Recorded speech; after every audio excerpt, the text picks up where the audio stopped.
손주에게 아낌없이 퍼주면 가족은 더 가까워질까요? 한 할머니는 새벽마다 손주의 밥을 준비하고 아픈 무릎을 참으며 아이를 돌봤습니다.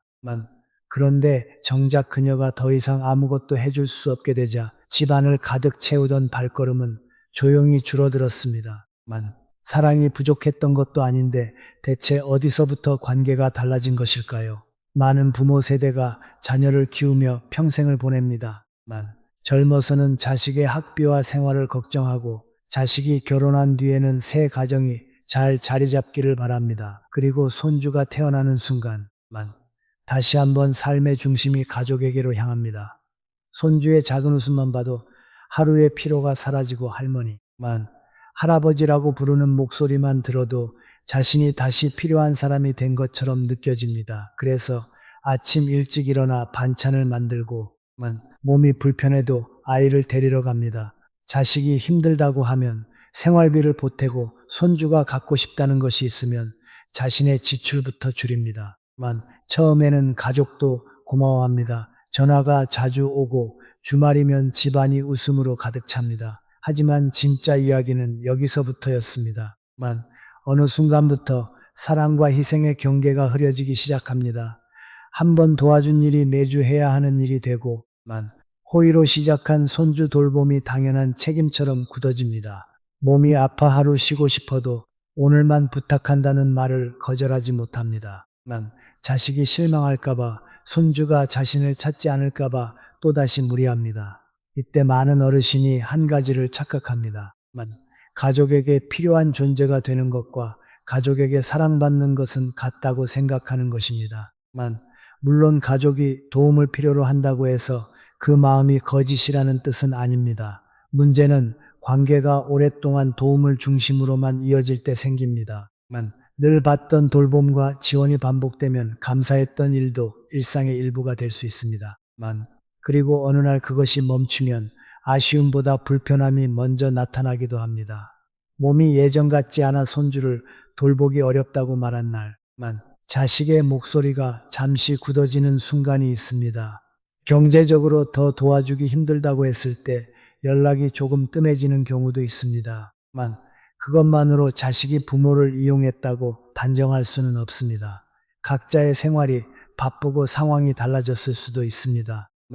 그러나 도움을 주는 역할에 자신의 존재 가치를 모두 걸었던 부모에게 그 변화는 버림받은 것처럼 크게 다가옵니다. 내가 그렇게까지 해줬는데 왜 아무도 나를 찾지 않을까? 이 질문이 가슴을 파고드는 이유가 있습니다. 손주에게 퍼준 것은 돈과 시간만이 아니기 때문입니다. 자신의 건강, 취미, 인간관계, 때로는 노후의 안정까지 함께 내어주었습니다. 그래서 가족의 반응이 줄어드는 순간 단순히 연락 한 통이 줄어든 것이 아니라 자신의 인생 전체가 부정당한 것처럼 느껴지는 것입니다. 그런데 많은 사람들이 주목해야 할 부분은 따로 있습니다. 손주를 지나치게 감싸는 사랑이 자식과의 관계까지 흔들 수 있다는 점입니다.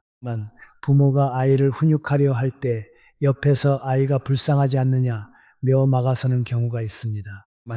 부모가 허락하지 않은 간식이나 물건을 몰래 주기도 합니다. 손주에게는 따뜻한 할머니와 할아버지가 되고 싶어서 한 행동입니다.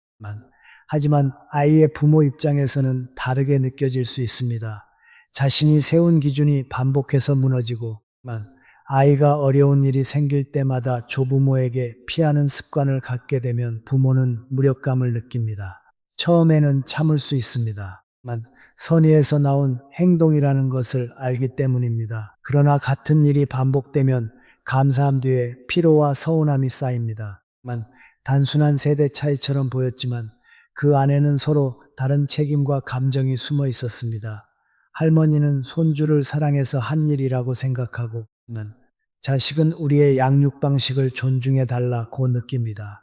어느 한쪽이 나빠서 생기는 갈등이 아닙니다. 사랑하는 방식과 지켜야 할 자리가 서로 달랐던 것입니다. 손주에게 가장 좋은 것을 주고 싶다는 마음은 자연스럽습니다. 그러나 손주의 부모 자리를 대신하려는 순간 사랑은 갈등의 씨앗이 될 수 있습니다. 손주를 품어주되 부모의 훈육을 무너뜨리지 않는 것, 조언하고 싶더라도 먼저 의견을 묻기 전에는 기다리는 것. 이것이 가족 안에서 지켜야 할 첫 번째 거리입니다. 두 번째 거리는 시간입니다. 손주가 생긴 뒤 자신의 모든 일정을 손주 중심으로 바꾸는 어르신이 적지 않습니다.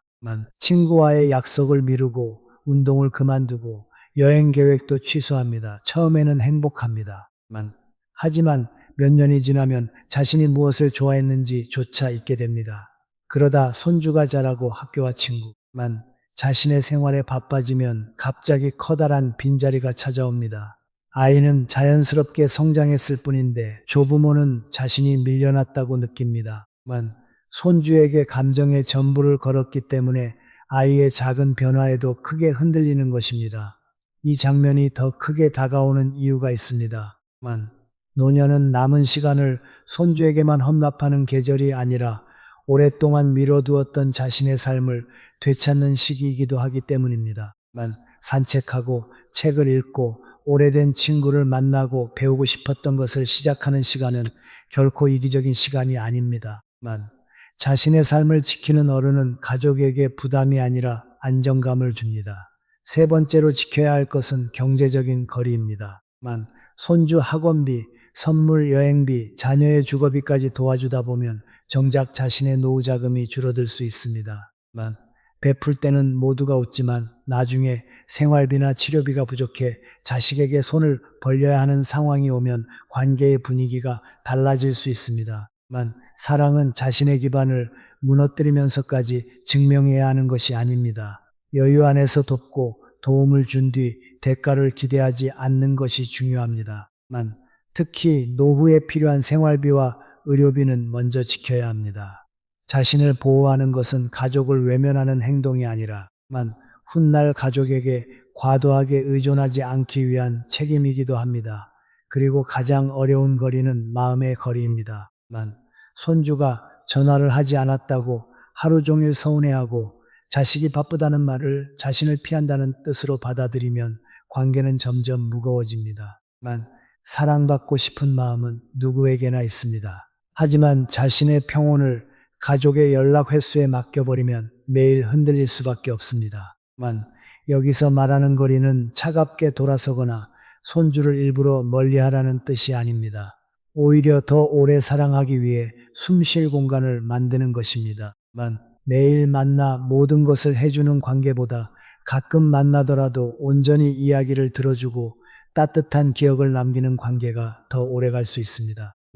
식물을 사랑한다고 매일 너무 많은 물을 주면 뿌리가 약해질 수 있습니다. 잘 자라기를 바란다면 햇빛과 물뿐 아니라 스스로 뿌리 내릴 시간도 필요합니다. 가족 관계도 비슷합니다.